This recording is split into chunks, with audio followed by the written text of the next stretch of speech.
whoever wins the presidency today, he will face a lot of challenges. With a look at some of the obstacles facing the next president, I'm joined by former Republican presidential candidate, Congressman Ron Paul. He joins me from Clute, Texas this morning. Glad you're up with us. Great to see you this morning, Congressman. Thank you. Thank you very much. As we take a look at how things have been shaping up today, what are you thinking of? What are some of the things that stick out in your mind today? Well, I think the obvious is what's it going to be like with a new president, because we are going to get a new president. But the old problems are going to still be there. We're still going to have to deal with the Middle East.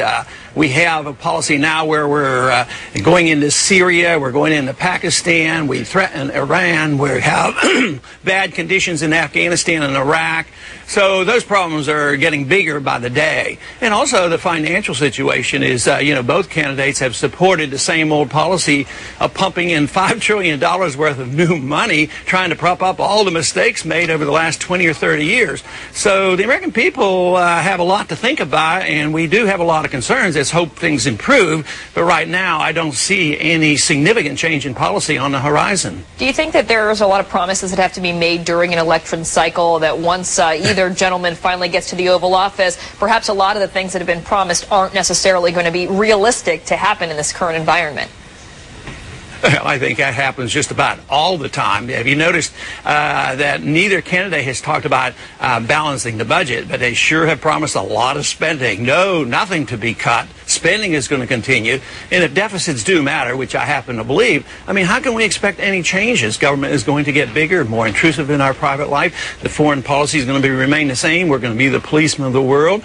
So really, there's no offer of solutions. Obama talks about change, but what is he going to change? He and McCain agreed with the total bailout package. They don't disagree on foreign policy, really. So the American people are going to be frustrated. They're enthusiastic now and they're hopeful, and we all should be. But what's going to happen after a month or two if each of these problems I'm talking about are much worse? Yeah, and also one of the things, Congressman, is as you talk a little bit about what we could see coming down the road and whether things would change, there's probably more of a chance of legislation at least being passed under an Obama administration if we do see the House and the Senate both go toward a majority of Democrats, perhaps even a veto-proof majority. And this is what former Senator Bob Kerrey wrote about this impact. He said the primary threat to the success of President Obama will come from some Democrats who, emboldened by the size of their congressional majority, may try to kill trade agreements, raise taxes in ways that will destroy jobs, repeal the Patriot Act, and spend and regulate to high heaven.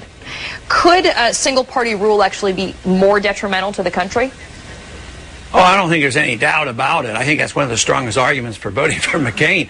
What this country needs is a little bit of gridlock on new legislation. I think the only laws that we should be passing now are laws that repeal legislation, repeal previous legislation. That's what we need. So, no, I think it's going to be sad if we don't have any gridlock or any debate. I mean, if everything gets rubber stamped, of course, I wouldn't mind a little bit of movement to get rid of the Patriot Act. That wouldn't be too bad. If they were doing the right things, it wouldn't be a problem. But right now, there's no evidence that we are all of a sudden going to see a shift, that we're going to see new policies, that we're going to have a deep concern about the Constitution, that we're going to talk about non-interventionist foreign policy, that we'll talk about the Federal Reserve, the culprit in this whole financial mess.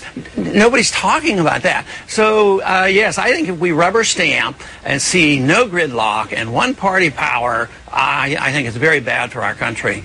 All right, Congressman Ron Paul, it's great to talk to you this morning. Thanks for your take today. Thank you.